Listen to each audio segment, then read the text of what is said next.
মৰমৰ ছাত্ৰ-ছাত্ৰীসকল তোমালোক সকলোকে আমাৰ এই চেনেললৈ পুনৰবাৰ স্বাগতম জনাইছো। আজিৰ এই ভিডিঅ'টিত ক্লাছ 7 হিন্দীৰ 2 নম্বৰ পাঠ ছাৰ মিত্ৰ এই পাঠটিৰ পাঠভিত্তিক যিখিনি প্ৰশ্ন আছিলে ইয়াৰে উত্তৰখিনি কৰি দিবলৈ চেষ্টা কৰিম। ভিডিঅ'টি শেষলৈকে চাই থাকিবা। 1 নম্বৰত দিছে পূৰ্ণ বাক্যমে উত্তৰ দিও, অৰ্থাৎ ইয়াত চোৱা 5টা প্ৰশ্ন দিছে। এই 5টা প্ৰশ্নৰ সম্পূৰ্ণ বাক্যত আমাক উত্তৰ দিবলৈ কৈছে। ক নম্বৰ দিছিল চাৰো মিত্ৰ কহা ৰহতে থে। চাৰো মিত্ৰ মানে চাৰিজন বন্ধু কহা ৰহতে থে ক'ত বাস কৰিছিল সুধিছে। চাৰিজন বন্ধুৱে ক'ত বাস কৰিছিল? এখন ঘন জংঘল আছিল। সেই জংঘলখনৰ আভাৰতে থকা সৰোবৰটোত চাৰিজন বন্ধুৱে বাস কৰিছিল। ঠিক আছে, এনেদৰে তোমালোকে লিখি ল'বা। দিছিল চাৰো মিত্ৰ কহা ৰহতে থে, ইয়াৰ উত্তৰটো হৈছে এক ঘনে জংঘল মে এক জিল থি উসকে কিনাৰে চাৰো মিত্ৰ ৰহতে থে। এখন ঘন জংঘলত এটা সৰোবৰ আছিল। সেই সৰোবৰটোৰ পাৰতে চাৰিজন বন্ধুৱে বাস কৰিছিল। খ কৌৱা কিসকি খোজ মে উৰি চলে, কাউৰীটোৱে কাক বিচাৰি উৰি গৈছিলে? যেতিয়া সিহঁতৰ বন্ধু হৰিণাক বিচাৰি পোৱা নাছিলে তেতিয়া কাউৰীটোৱে হৰিণাটোক বিচাৰি উৰি গৈছিল। গতিকে এনেদৰে লিখিব লাগিব কৌৱা হিৰণ কি খোজ মে উৰি চলা। নেক্সট গ নম্বৰ প্ৰশ্নটো চোৱা। জাল মে ফসে হিৰণ কো চুৰানে কা উপায় কিসনে কিস ৰূপ মে নিকালা। ইয়াৰ উত্তৰটো তোমালোকে এনেদৰে লিখিব পৰা হিৰণ কো চুৰানে কা উপায় কছুৱে নে নিকালা और बोला कि चूहा জাল কাট कर हिरण को आजाद कर सकता है। অৰ্থাৎ যেতিয়া হৰিণাটোৱে জালখনত ফচি আছিল তেতিয়া হৰিণাটোক জালখনৰ পৰা মুকলি কৰাৰ উপায় কোনে কেনেদৰে দিছিল সুধিছে। এনেদৰে লিখিবা যে হৰিণাটোৱে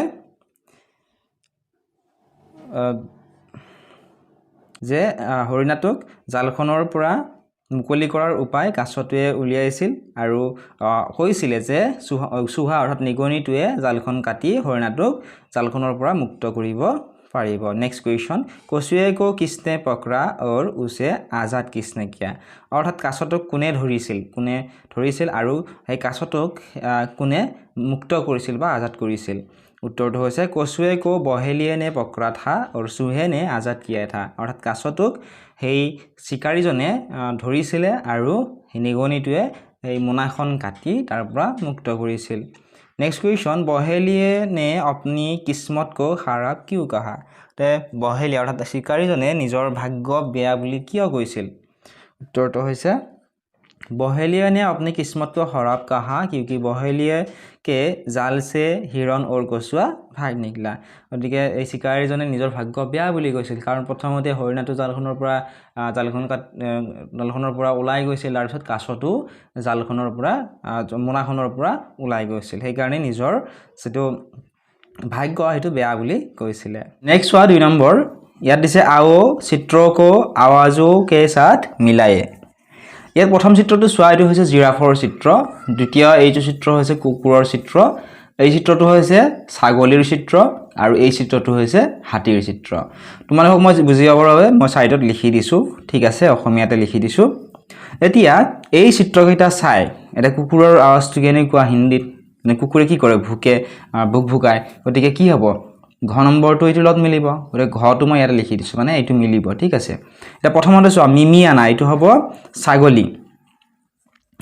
ঠিক আছে, ক নম্বৰটো এইটো হ'ব, এইটো লগত মিলিব। খ নম্বৰটো আছে সিংহাৰনা, সিংহাৰনাটো হ'ব হাতী, এইটো হাতীৰ লগত মিলিব। খ নম্বৰ আছে নহয়, ইয়াতে খ লিখি দিছো। তোমালোকে এনেদৰেও চিন দি ল'ব পৰা, মই চিন দিও দিছো, তোমালোকে অসুবিধা পাবা বুলি বা বুজি নাপাবা বুলি মই ইয়াতে এনেদৰে লিখি দিছো। আৰু ৰেংক না ইয়াতে হ'ব কুকুৰ আৰু ৰেংক নাটো হ'ব এইটো হ'ব জিৰাফ। গ নম্বৰটো হ'ব এইটো জিৰাফ আৰু ঘ নম্বৰ দিছিল ভোগ না, এইটো হ'ব কুকুৰ। ঠিক আছে, ঘ নম্বৰটো ইয়াতে ঘ লিখি দিছো। এনেদৰে তোমালোকে মিলাই ল'ব পৰা। 3 নম্বৰ প্ৰশ্নটো কি দিছে চাওঁচোন। 3 নম্বৰত দিছিল কিসনে কিসছে কাহা বতাও। মানে চোৱা কেইটামান ইয়াতে বাক্য দিছে। এই বাক্যকেইটা কোনে আৰু কাক কৈছে আমাক সুধিছে। ক নম্বৰ দিছিল বচাও মুজে বচাও, বচোৱা মোক বচোৱা। এনেদৰে এই যিটো বাক্য আছিলে এই বাক্যটো বা এইখিনি কথা কোনে কৈছিল? বচোৱা মোক বচোৱা বুলি কোনে কৈছিল?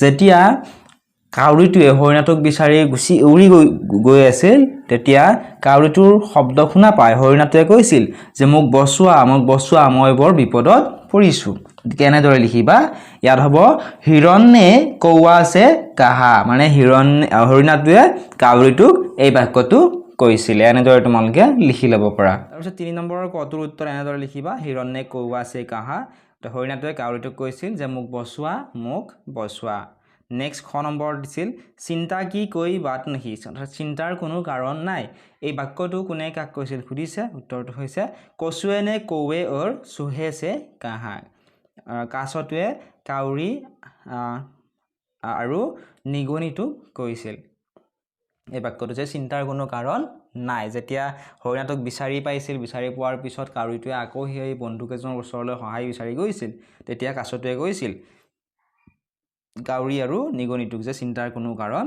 নাই নিগনিটোৱে জালখন কাটি হৰিণাটোক মুক্ত কৰি দিব পাৰিব গ ইয়াহাটো কচুৱেৰাম দিখাই দে ৰহে হে এই বাক্যটো কোনে কৈছিল ইয়াহাটো কচুৱেৰাম দিখাই দে ৰহে হে এই বাক্যটো কৈছিল বহেলিয়া নে আপনে আপছে কাহা অৰ্থাৎ চিকাৰীজনে নিজকে নিজে কৈছিল যে ইয়াতটো কাছটো দেখা পাইছো যেতিয়া মানে হৰিণাটোক যেতিয়া মানে চিকাৰীজনে চাবলৈ আহিছিলে যে জালখন যেতিয়া চাবলৈ আহিছিল তেতিয়া দেখা পাইছিল যে জালখন কোনোবাই কাটি হৰিণাটোক মুক্ত কৰি পেলাইছে তাৰ পিছত ইফালে চাওঁতে কাছটোক সেই চিকাৰীজনে দেখা পাইছিল নেক্সট কুৱেশ্যন বহেলিয়াকে ঘৰ পহুঁচনে যে পহলে হি কৰ ডালনা চাহিয়ে অৰ্থাৎ চিকাৰীজনে ঘৰ গৈ পোৱাৰ আগতে আমি যি কৰিব লাগিব এই বাক্যটো কোনে কৈছিল এই বাক্যটো কৈছিল চুহে নে কৌৱে অৰ হিৰণছে কাহা নিগনিটোৱে কাউৰী আৰু হৰিণাটোক কৈছিল যে আমি যি কৰোঁ সেই চিকাৰীজনে ঘৰ গৈ পোৱাৰ আগতে কৰিব লাগিব তাৰপিছত দিছে পাঠ কে आसपास 1 নম্বৰ तुम्हारा प्रिय मित्र कौन है उसके बारे में 5 বাক্য লিখো तुम्हारा प्रिय मित्र कौन है অৰ্থাৎ তোমাৰ প্ৰিয় বন্ধু কোন সুধিছে उसके बारे में 5 বাক্য লিখো সেই তোমাৰ প্ৰিয় বন্ধুজনৰ বিষয়ে 5টা বাক্য লিখিবলৈ কৈছে এই প্ৰশ্নৰ উত্তৰ তোমালোকে এনেদৰে লিখি ল'ব পাৰিবা পাঠ কে आसपासৰ 1 নম্বৰ এটো লিখিবা এনেদৰে অমিত মেৰা সবচে প্ৰিয় মিত্ৰ হে অমিত মোৰ সকলোতকৈ ভাল বন্ধু আৰু তেওঁৰ বিষয়ে আৰু মোৰ ভাল বন্ধুজনৰ বিষয়ে 5টা বাক্য লিখিব দিছে গতে লিখিছো প্ৰথম বাক্যটো উসকে ঘৰ মেৰে পাছ হি হে অৰ্থাৎ অমিতৰ ঘৰ মোৰ ওচৰতে হয় মোৰ ঘৰৰ ওচৰতে অমিতৰ ঘৰ 2 নম্বৰ বাক্য লিখিবা অমিত মেৰে সভি মুশকিল সময়ো মে মেৰে সাথ খৰা ৰহতা হে और मेरा साथ निभाता है অৰ্থাৎ মোৰ বন্ধু অমিতে মই যেতিয়া বিপদত পৰো সদায় সি মোৰ লগত থাকে আৰু মোক সহায় কৰে 3 নম্বৰটো লিখিবা हमारी मित्रता लगभग 8 वर्ष पुरानी है আমাৰ বন্ধুত্ব প্ৰায় 8 বছৰ পুৰণি 4 নম্বৰ লিখিবা অমিত বহুত নম্ৰ লড়কা है অমিত বহুত নম্ৰ আৰু ভদ্ৰ ল'ৰা হয় শেষৰ বাক্যটো লিখিবা অমিত हमेशा मेरे घर परिवार में होने वाले किसी भी कार्यक्रम में मेरा हाथ बटाने के लिए तैयार रहता है অমিতে সদায় মোৰ পৰিয়ালত বা ঘৰত হোৱা প্ৰত্যেকটো কামতে মোক সহায় কৰিবলৈ সি ৰেডি হৈ থাকে বা প্ৰস্তুত হৈ থাকে 2 নম্বৰৰ উত্তৰটো এনেদৰে লিখিবা আমাক কি লিখিব কৈছিলে যে সঁচা বন্ধুৰ 5টা বৈশিষ্ট্য লিখিব দিছিল গতিকে লিখিবা এক দুসৰে কো समझना चाहिए এজনে আনজনক বুজি পাব লাগিব 2 নম্বৰ বাক্যটো লিখিবা এক দুসৰে সে কভি झूठ नहीं बोलना चाहिए এজনে আনজনক কেতিয়াও মিছা কথা ক'ব নালাগে সঁচা বন্ধুৰ এইবিলাক লক্ষণ 2 নম্বৰ दोनों मित्रों के बीच हमेशा प्यार होना चाहिए দুজন বন্ধুৰ ভিতৰত সদায় মৰম ভাৱ থাকিব লাগে 4 নম্বৰ বাক্য লিখিবা किसी भी समस्याओं को एक साथ समाधान करना चाहिए প্ৰবলেমটো যাৰেই নহওক তোমাৰে হওক বা তোমাৰ বন্ধুজনৰে হওক যিয়ে প্ৰবলেম নহওক কিয় নিজৰ প্ৰবলেম বুলি ভাবি সদায় সলভ কৰিবৰ কাৰণে চেষ্টা কৰিব লাগে 5 নম্বৰ दोनों के बीच कभी लड़ाई नहीं होनी चाहिए দুয়োৰে ভিতৰত মাজত কেতিয়াও কাজিয়া হ'ব নালাগে এইবিলাক হৈছে সঁচা বন্ধুৰ কিছুমান বৈশিষ্ট্য বা লক্ষণ নেক্সট আছে যোগ্যতা বিস্তাৰ 1 নম্বৰ पंच का अर्थ है पास और तंत्र का मतलब है आचरण के सिद्धांत आत्मविश्वास दृढ़ता लगन इत्री और ज्ञान प्राप्ति पंचतंत्र में पशु पक्षियों की कहानियों के जरिए नीति की शिक्षा दी जाती है। तुम भी पुस्तकालय अथवा अन्य स्रोत से पंचतंत्र की कहानियों का संग्रह करके पढ़ो और कक्षा में उनकी चर्चा करो। মানে কি কৈছে যে পঞ্চতন্ত্ৰৰ যিবিলাক কাহিনী সেইবিলাক প্ৰায়ভাগ কাহিনী পশু পক্ষীৰ লগত জড়িত কাহিনী আৰু সেই কাহিনীবিলাক আমি যদি পঢ়ো বহুত আমি নীতি শিক্ষা পাব পাৰো। তোমালোক কি কৈছে তোমালোক কিতাপৰ দোকানৰ পৰা বা অন্য কাৰোবাৰ সহায় লৈ তোমালোক পঞ্চতন্ত্ৰৰ যিবিলাক কাহিনী আছিল সেইবিলাক সংগ্ৰহ কৰিব দিছে আৰু পঢ়িব দিছে। পঢ়াৰ পিছত তোমালোকৰ শ্ৰেণী কোঠাত আলোচনা কৰিবলৈ কৈছে। তো এইখিনি আৰু বেলেগ একো উত্তৰ লিখিবলৈ তোমালোকক দিয়া নাই, গতিকে এইখিনি তোমালোকে নিলিখিলেও হ'ব। পৰীক্ষাটো এইখিনিৰ পৰা নাহে, ঠিক আছে। नेक्स्ट 2 नंबर दिसे आओ पशु और पक्षियों के नाम अलग अलग लिखे। ইয়াত চোৱা পশু আৰু পক্ষী বিলাকৰ নাম একেলগে দিয়া আছে। আমাক এইটো সাইডত পশু বিলাকৰ নাম লিখিব দিছে আৰু এইটো সাইডত পক্ষী বিলাকৰ নাম লিখিব দিছে। গতিকে চোৱা সুহাটো হৈছে এটো পশু হ'ব, ঠিক আছে। পশুত লিখিলো, এই সুহা শব্দটো ইয়াতে লিখিবা। তোমালোকে হয়তো ইয়াত চিনি নাপাব পাৰা, মই কৈ দিছো। সুহা শব্দটো ইয়াত লিখিবা, হাতী শব্দটো হাতী হোৱা পশু ইয়াতে লিখিবা, কৌৱা শব্দটো তোমালোকে ইয়াতে লিখিবা, কৌৱাটো হৈছে পক্ষী। তাৰ পিছত কচুৱা বাঘ হ'ব পশু, ঠিক আছে। বাঘটো পশুত লিখিবা, কচুৱাটো হ'ব পশু, ঘোঁৰাটো হ'ব পশু, হংসটো হ'ব এইটো পক্ষী হ'ব, তোতাটো হ'ব পক্ষী, ঠিক আছে, ইয়াতে লিখিবা। হিৰণটো হ'ব পশু, মুৰ্গাটো হ'ব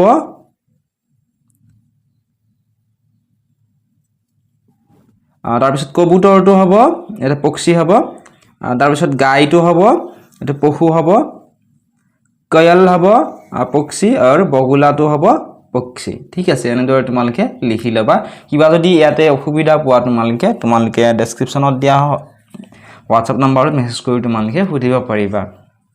এই ভিডিওটো যদি তোমালোকে আমাৰ ফেসবুক পেজত চাই আছে, তোমালোকে আমাৰ ইউটিউব চেনেলটো সাবস্ক্ৰাইব কৰি দিবলৈ নাপাহৰিবা। ইউটিউবত তোমালোকে ধ্ৰুৱ গোস্বামী এডুকেশ্যন বুলি সাৰ্চ কৰি ইউটিউব চেনেলটো সাবস্ক্ৰাইব কৰি দিবা। এতিয়া চোৱা নেক্সট ভাষা অধ্যয়ন 1 নম্বৰত দিছে মে আৰু মে কা প্ৰয়োগ। এতিয়া চোৱা মে বুলি ক'লে তোমালোকে বহুতেই কনফিউজ হৈ যোৱা যে কোনটো মে আমি লিখিম, এইটো মে লিখিম নে এইটো মে লিখিম, ঠিক আছে, এইটো লিখিম নে এইটো লিখিম। এটা ক'ত প্ৰয়োগ কৰা হয় দিয়া আছে। এই যেটো প্ৰথম যেটো মে আছে এইটো ক'ত প্ৰয়োগ কৰা হয়, যেটো ত বুজালে এইটো প্ৰয়োগ কৰে। যেনে কোনো বস্তুত পাত্ৰত এনেকুৱা ধৰণৰ মানে ত বুজালে এইটো মে ব্যৱহাৰ কৰা হয়। আৰু এইটো মে ব্যৱহাৰ কৰা হয় মই বুজালে। যেনে মে ওয়াহা জানা চাহতা হু, মানে মই বুজালে এইটো মে যেতিয়া মই বুজাই তেতিয়া প্ৰয়োগ কৰিব লাগে। উদাহৰণ কেইটা চালে তোমালোকে বুজি পাবা। ক নম্বৰ দিছিল এক ঘনে জংগল মে এক জিল থি। এখন ঘন জংঘলত এটা সৰোবৰ আছিল। এটা জংঘলত অৰ্থাৎ ত যেতিয়া উচ্চাৰণ হয় বা ত যেতিয়া বুজাই তেতিয়া এই মেটো ইউজ কৰা হয়, ব্যৱহাৰ কৰা হয়। আশা কৰিছো তোমালোকে বুজি পালা। খ নম্বৰ দিছিল কৌৱা নিচে আয়া তো দেখা কি হিৰণ এক জাল মে ফসা হে। কৌৱা অৰ্থাৎ কাউৰীটোৱে যেতিয়া নিচে অৰ্থাৎ তললৈ আহিলে তেতিয়া দেখা পালে যে হৰিণাটোৱে এখন জালত ফচি আছে। ইয়াত কি উচ্চাৰণ হৈছে, ত উচ্চাৰণ হৈছে, জালত। ইয়াত জংঘলত জালত ফচি আছে, গতিকে ইয়াত কি মে হ'ব, এই মেটো ইউজ কৰা হ'ব, ঠিক আছে। জাল মে ফসা হে। গ নম্বৰ দিছিল মে তুমহাৰি मदद के लिए दोस्तों के पास जाता हूँ। मैं तुम्हारी अर्थात मैं तुम्हार मदद के लिए सहायर বাবে মই মোৰ বন্ধু কেজনৰ ওচৰলৈ যাও। ইয়াত মেটোৱে কি বুজাইছে, মই বুজাইছে। মই বুজোৱাৰ কাৰণে এই মেটো ইউজ কৰা হৈছে, ঠিক আছে। ঠিক তেনেদৰে ঘ নম্বৰটো তোমালোকে চোৱাচোন কি দিছে, মে ইয়াহা হু ইয়াহা, মানে মই ইয়াত আছো। অৰ্থাৎ ইয়াত মই বুজাইছে, এই মেটোৱে কি বুজাইছে, মই বুজাইছে। মই বুজোৱাৰ কাৰণে এইটো ব্যৱহাৰ কৰা হৈছে। আৰু ইয়াত জংঘলত অৰ্থাৎ ত যেতিয়া বুজায় জালত তেতিয়া এই মেটো ইউজ কৰা হয়, ঠিক আছে। নেক্সট আছিল মে তুমহে अपनी पीठ पर बैठा कर ले जाऊंगा। অৰ্থাৎ মই তোমাক মোৰ পিঠিত বহুৱাই লৈ সেই ঠাইখিনিলৈকে লৈ যাম। ইয়াত মেটোৱে কি বুজাইছে, মই বুজাইছে। মই বুজালে এইটো ব্যৱহাৰ কৰা হয় আৰু ত বুজালে এইটো। এতিয়া আমাক তলৰখিনি আমাক সম্পূৰ্ণ কৰিব দিছে। আশা কৰিছো তোমালোকে বুজি পাইছা। ইয়াত দিছে মে से रिक्त স্থানও কি পূৰ্তি কৰক, অৰ্থাৎ খালি ঠাইখিনি পূৰ কৰিব দিছে। ইয়াত কোনটো মে হ'ব সুধিছে। ক নম্বৰ দিছিল এক वर्ष में 12 महीने होते हैं এক বছৰত 12টা মাহ থাকে গতিকে বছৰত ত উচ্চাৰণ হৈছে না ত বুজাইছে গতিকে এই মেটো ইউজ হ'ব ঠিক আছে এইটো মে ইউজ হ'ব তাৰ পিছত 3 নম্বৰ গাঁও মে মেলা লাগা থা গাঁও মে অৰ্থাৎ গাঁৱত ত উচ্চাৰণ হৈছে আগছোৱা গাঁও মে গাঁৱত মেলা চলি আছে গতিকে ইয়াতো এইটো মে হ'ব नेक्स्ट 2 नंबर दिसिल मैं अपने घर में हमेशा सफाई रखता हूँ मैं এই মেটোৱে মই বুজাইছে গতে মই বুজাৰ কাৰণে এইটো মে ইউজ কৰা হৈছে मैं अपने घर में মই মোৰ ঘৰত ইয়াত এইটো মে ইউজ কৰা হল ইয়াত मैं अपने घर में ইয়াত ঘৰত মই মোৰ ঘৰত मैं अपने घर में মই মোৰ ঘৰত গতে ত উচ্চাৰণ কৰাৰ কাৰণে এইটো মে ইউজ কৰা হৈছে हमेशा सफाई रखता हूँ আশা কৰিছো তোমালোকে বুজি পালা नेक्स्ट তোমালোকে সোৱা ইয়াতে দিয়া আছে আও জানে আহা জানো এইখিনি তোমালোকে চাব পৰা ইয়াত কি দিছে মই অলপমান সমকৈ কৈ দিছো বাক্য में क्रिया के जिस रूप से कार्य के समय का पता चलता है उसे काल कहते हैं काल के मुख्यतः 3 भेद है क भूतकाल जब काम के हो जाने का भाव हो वर्तमान काल जब काम के जारी रहने का भाव हो भविष्यत काल जब काम आने वाले समय में होने का भाव हो তোমালোকে কাল के प्रकार পাইছিল 3 प्रकार হেগা কি কি আছিল অতীত কাল বৰ্তমান কাল আৰু ভৱিষ্যত কাল ইয়াৰ বিষয়ে মই তোমালোকক আৰু ডিটেইলছত বুজাই দিব লাগে অন্য এটা ভিডিঅত মই বুজাই দিবলৈ চেষ্টা কৰিম তোমালোকে এটা কমেন্ট কৰিবা যদি তোমালোকে বুজি নোপোৱা কিবা থাকি যায় মই চেষ্টা কৰিম তোমালোকক বুজাই দিবলৈ এটা 2 নম্বৰ দিছিল ৰ কে প্ৰয়োগ ৰৰ प्रयोग माने रर व्यवहार र के विविध रूप है जैसे र रेफ रकार रर विभिन्न रूप আছে হেয়া আছে ৰ তাৰপিছত ৰেফ আৰু ৰকাৰ ইয়া ভি লিখো মানে এইখিনিও চাব দিছে ইয়াত কি দিছে চোৱা ৰৰে আমাক শব্দ দিছে কি শব্দ দিছে ৰৰে কি হয় শব্দ আছে ৰস তাৰপিছত ৰস্সি ঠিক তেনেকুৱা এইটো হৈছে এই চিনটো কোৱা হয় ৰেফ বুলি ঠিক আছে ৰেফ মানে চৰ্চা বৰ্ষা ঠিক আছে তাৰ পিছত এটো হৈছে এইটো চিন আৰু এইটো চিন হৈছে ৰকাৰ যেনে মিত্ৰ প্ৰকাৰ তাৰ পিছত ট্ৰেন আৰু ড্ৰাম এই যেটো এই ৰকাৰটো আৰু এই ৰকাৰটো ত বৰ্গত ব্যৱহাৰ কৰা হয় ত বৰ্গত মানে চোৱা তোমালোকে হিন্দীৰ কহখন নিশ্চয় তোমালোকে মুখস্থ কৰিছা ক্লাস 6 তো পাইছা তোমালোকে পেজ নম্বৰ 38 ত পাবা ক্লাস 6 ৰ কিতাপখনৰ ইয়াতে ত বৰ্গ বুলি ক'লে এটো ক বৰ্গৰ এইখিনি ঠিক আছে ছ বৰ্গৰ এইখিনি ত বৰ্গৰ অৰ্থাৎ ত থ দ ধ ন এইকিটা আছে ত বৰ্গ এই যিকেটা ত বৰ্গ আছে এই ত বৰ্গ কেইটাত ৰকাৰৰ তলত ইউজ কৰা হয় ঠিক আছে এনেকুৱা ধৰণে নেক্সট ওয়া কি দিয়া আছে তাৰ পিছত দিয়া আছে आओ जाने आहा আমি জানো जब र किसी व्यंजन के साथ संयुक्त रूप से आता है तब वह कभी संयुक्त व्यंजन से पहले आता है और कभी बाद में आता है जब र पहले आता है जैसे र जिक्ष तो रेफ होता है जैसे चर्चा ऐसे ही जब र बाद में आता है जैसे प जिग र तब रकार होता है जैसे प्रकार द्र ड्रम যেনে সোৱা যেতিয়া ৰটো কোনো ব্যঞ্জন বৰ্ণৰ আগত থাকে যেনেকুৱা স্বৰ আগত কি আছে ৰ আছে তেতিয়া কি হয় ৰেভ হয় আৰু যেতিয়া ৰৰ ৰটো बाद में आता है অৰ্থাৎ পিছত আহে যেনে পৰ পিছত ব্যঞ্জন বৰ্ণ ধৰা পৰ পিছত যেতিয়া ৰটো আহে তেতিয়া কি হয় ৰকাৰ হয় যেনে প্ৰকাৰ এনেকুৱা ধৰণে তাৰ পিছত ইয়াত দিছে ধা যুক ৰ যুক ম যুক এটা ড্ৰাম এইখিনি তোমালোকে পঢ়ি লবা তাৰ পিছত ইয়াতে কি দিছে সোৱা अब निम्नलिखित शब्दों को निर्देशानुसार अलग अलग करके लिखो এতিয়া তলত দিয়া শব্দ কেইটা নিৰ্দেশ অনুসৰি বেলেগ বেলেগ কৰি লিখিব দিছে এইকেইটা কি কৰিছে ৰকাৰ যিকেইটা আছে ইয়াতে আমাক লিখিব দিছে আৰু ৰেফ থকা কেইটা ইয়াতে লিখিব দিছে অৰ্থাৎ যিকেইটা শব্দত ইয়াতে ৰেফ আছে অৰ্থাৎ এইটো মাত্ৰা আছে এইটো এনেকুৱা এইটো যেতি আছে এইটো ৰেফ এইটো ক্ৰেপ বুলি কয় ঠিক আছে এইকেইটা আমাক লেফ্ট সাইডত লিখিব দিছে আৰু যিকেইটা ৰকাৰ আছে এইকেইটা আমাক ৰাইট সাইডৰ ফালে লিখিব কৈছে যেনে চোৱা গ্ৰহ ইয়াত কি আছে গড় পিছত আছে ৰটো ঠিকানে কি হৈছে গড় পিছত থকা কাৰণে গড় পিছত ৰটো আছে গড় পিছত ৰ আছে সেইকাৰণে কি হৈছে ৰকাৰ হৈছে গতিকে সেইকাৰণে আমি ইয়াতে লিখিলো গ্ৰহ নেক্সট দৰ্পণ ইয়াতে কি আছে ৰেফ আছে চোৱা ইয়াতে সেইকাৰণে কি হৈছে ইয়াতে লিখিছো তাৰ পিছত ক্ৰম কৰ পিছত ৰ আছে ক যোগ ৰ ঠিক আছে দে ৰকাৰ হৈছে ক্ৰম সেইকাৰণে ইয়াতে লিখিলো নেক্সট এটো হ'ব ইয়াতে তাৰ পিছত মদ্ৰাসটো হ'ব ইয়াতে দৰ পিছত আছে ৰ গতিকে ইয়াতে হ'ব ৰকাৰ আৰু ড্ৰামটো হ'ব ৰকাৰ ঠিক আছে এনেদৰে তোমালকে লিখি লব পৰা এইখিনি আছিল আজিৰ এই ভিডিওটিত নেক্সট ভিডিওটি 3 নম্বৰ পাঠ এক তেজস্বী আৰু দয়াৱান বালক এই পাঠটি মই বুজাই দিবলৈ চেষ্টা কৰিম ভিডিওৰ লিংকটো ডেসক্ৰিপচনত পাবা কিবা যদি সুধিবলগীয়া থাকে কমেন্ট সেকশনত কমেন্ট কৰি সুধিব পাৰিবা চেনেলটো যদি সাবস্ক্ৰাইব কৰা নাই সাবস্ক্ৰাইব কৰি